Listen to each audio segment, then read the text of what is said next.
Side खबरों के लिए सब्सक्राइब करें फ्लेम मीडिया और उसके बाद बेल आइकन को प्रेस करें ताकि सबसे पहले आपको मिले एक्सक्लूसिव खबरें। साल 2020 न जाने क्या क्या छीनेगा। बॉलीवुड हो या फिर टीवी इंडस्ट्री, कोई ना कोई बुरी खबर मिल ही रही है। टीवी इंडस्ट्री को 7 दिसंबर की सुबह सुबह उस वक्त बड़ा झटका लगा जब ये रिश्ता क्या कहलाता है कि एक्ट्रेस की अचानक मौत की खबर मिली। पिछले कुछ दिन से वेंटिलेटर पर जिंदगी की जंग लड़ रही एक्ट्रेस दिव्या भटनागर का सुबह सुबह निधन हो गया। टीवी सीरियल ये रिश्ता क्या कहलाता है में गुलाबों का किरदार निभाने वाली दिव्या कोरोना वायरस का शिकार हो गई थी, जिसके बाद उन्हें गोरेगांव के SRV अस्पताल में एडमिट करवाया गया, मगर उन्हें नहीं बचाया जा सका। सामने आया है कि दिव्या को निमोनिया हुआ था। 34 साल की दिव्या की हालत बेहद गंभीर बताई जा रही थी। उनका ऑक्सीजन लेवल लगातार कम हो रहा था, जिस वजह से उन्हें वेंटिलेटर पर रखा गया था। वेंटिलेटर पर कई दिन जिंदगी और मौत के बीच जंग लड़ रही दिव्या ने अब हमेशा के लिए इस दुनिया को अलविदा कह दिया है। आपको बता दें, एक न्यूज़पेपर से बातचीत में दिव्या की मां ने एक्ट्रेस के पति गगन पर गंभीर आरोप लगाए हैं। मां ने बताया, दिव्या के पति गगन फ्रॉड हैं। वो एक्ट्रेस को ऐसी हालत में छोड़कर चले गए और उन्होंने कभी भी पीछे मुड़कर दिव्या की हेल्थ के बारे में नहीं पूछा। मां ने ये भी बताया कि दिव्या ने हमारी जानकारी के बिना शादी की थी। हम इस शादी के विरोध में थे। दिव्या पहले मीरा रोड पर एक आलीशान घर में रहा करती थी, लेकिन शादी के बाद उसकी जिंदगी बेहाल हो गई। पति फ्रॉड निकला और एक छोटे से घर में रहने को मजबूर होना पड़ा। उसका पति फ्रॉड था और उसे छोड़कर चला गया। दिव्या की मां की माने तो पति की धोखेबाजी को दिव्या सह नहीं पाई और उसकी लगातार तबीयत खराब रहने लगी। वो कभी ठीक ही नहीं हो पाई। वो हमेशा अपने पति को याद करती थी। दिन में हजारों बार अपने पति को फोन करती थी, मगर उसके पति ने ना तो कभी फोन कर रिप्लाई किया और ना ही कभी दिव्या के बारे में पूछा। और यही सबसे बड़ा गम था कि दिव्या को यूं अचानक जिंदगी से हाथ धोना पड़ा।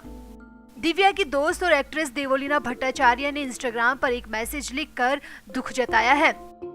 देवोलीना ने लिखा, जब कोई किसी के साथ नहीं होता था तो तू होती थी। दिवू, तू ही मेरी अपनी थी, जिसे मैं डांट सकती थी, रूठ सकती थी, दिल की बात कह सकती थी। मुझे पता है कि जिंदगी ने तुझ पर बहुत सितम किए हैं। तू बेइंतहा दर्द में थी, लेकिन अब मुझे पता है कि तू बेहतर जगह पर है, जहां दर्द, दुख, चीटिंग और झूठ जैसा कुछ नहीं है। मैं तुझे हमेशा मिस करूंगी दिव्यू, और तू जानती है कि तुझे मैं प्यार करती हूँ और तेरी फिक्र थी मुझे। बड़ी तू थी पर बच्ची भी तू ही थी।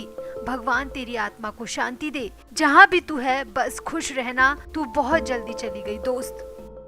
देवोलीना के अलावा दिव्या भटनागर के दोस्त युवराज रघुवंशी ने भी एक्ट्रेस के निधन को कंफर्म किया है। युवराज ने भी सोशल मीडिया पर पोस्ट डालकर दिव्या को श्रद्धांजलि दी। युवराज ने लिखा, दिव्या का निधन सुबह 3 बजे हुआ। दिव्या को 7 हिल्स हॉस्पिटल में शिफ्ट कर दिया गया था, मगर रात अचानक 2 बजे उनकी तबीयत ज्यादा बिगड़ गई। उन्हें सांस लेने में तकलीफ हो रही थी, जिसके बाद 3 बजे डॉक्टर्स ने बताया कि दिव्या अब हमारे बीच में नहीं है। ये खबर मेरे और दिव्या के परिवार के लिए बहुत बड़ा सदमा है। भगवान दिव्या की आत्मा को शांति दे। यहाँ आपको बता दें, इसके अलावा ये रिश्ता की टीम से कई कलाकारों ने दिव्या भटनागर को श्रद्धांजलि अर्पित की है। फ्लेम मीडिया की तरफ से भी दिव्या को श्रद्धांजलि। Flame media report.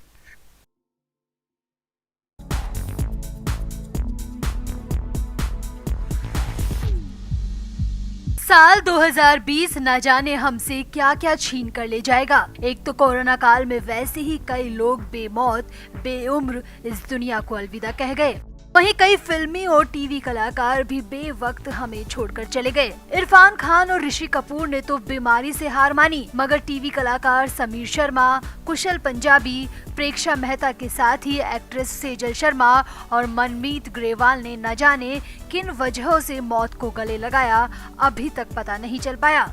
वहीं सुशांत सिंह राजपूत और दिशा सालियान की मिस्टीरियस मौत भी अभी एक पहेली बनी हुई है। बहुत कुछ सामने आना है जो अभी तक जांच की फाइलों में बंद पड़ा है।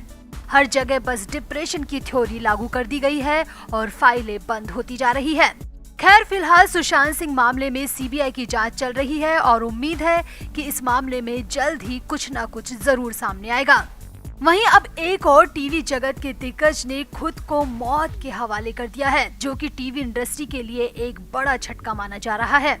तारक मेहता का उल्टा चश्मा टीवी दुनिया का सबसे सफल कॉमेडी सीरियल है। पिछले कई सालों से तारक मेहता ने टीवी पर अपनी धमक बरकरार रखी है, जिसकी एक बड़ी वजह इस शो के राइटर अभिषेक मकवाना है। मगर जैसे ही अभिषेक मकवाना को लेकर बुरी खबर आई तो हर कोई हैरान रह गया। जी हाँ, तारक मेहता के उल्टा चश्मा के लेखक अभिषेक मकवाना ने खुद को खत्म कर लिया है, जो कि बेहद शॉकिंग है। हर कोई इस खबर से स्तब्ध है। बताया जा रहा है कि अभिषेक फाइनेंशियली परेशान थे और पिछले कुछ दिनों से डिप्रेशन में थे। फैमिली के आरोप है कि अभिषेक को कोई लगातार धमकी दे रहा था, ब्लैकमेल कर रहा था। अभिषेक किसी साइबर लोन कंपनी के चक्कर में फंस गए थे और फ्रॉड का शिकार हो गए थे और अभिषेक को उसी कंपनी से लगातार धमकियां मिल रही थी। अभिषेक की फैमिली की माने तो ऐसा नहीं था कि अभिषेक इन बातों से परेशान थे। हाँ, थोड़ा टेंशन में जरूर थे, मगर खुद को खत्म करने जैसी कोई बात नहीं थी। फैमिली को शक है कि अभिषेक के साथ कुछ और हुआ है। यहाँ आपको बता दें कि अभिषेक 37 साल के युवा और टीवी जगत के बेहद फेमस राइटर थे। अपनी लेखनी के दम पर उन्होंने तारक मेहता शो को हमेशा टीआरपी चार्ट में टॉप 3 में रखा। सूत्रों की माने तो शो की सफलता की वजह से कई लोगों को अभिषेक से प्रॉब्लम थी, यानी कि दूसरे टीवी शोज के निर्माता भी इस मामले में शक के घेरे में हैं। अभिषेक मुंबई के कांडवाली इलाके के फ्लैट में रहते थे और वहीं उन्होंने खुद को पंखे से लटक कर खत्म कर लिया।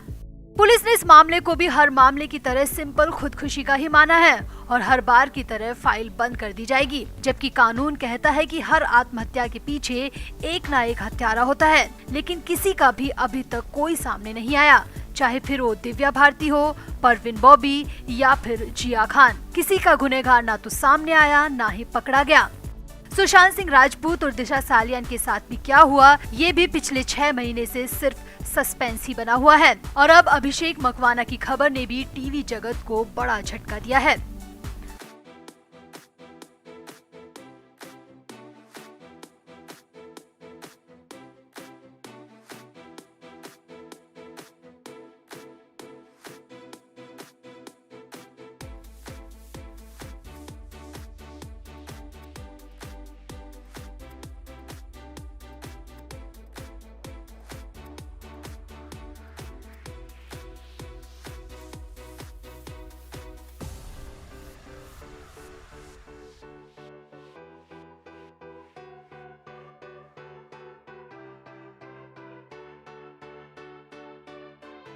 Flame media report.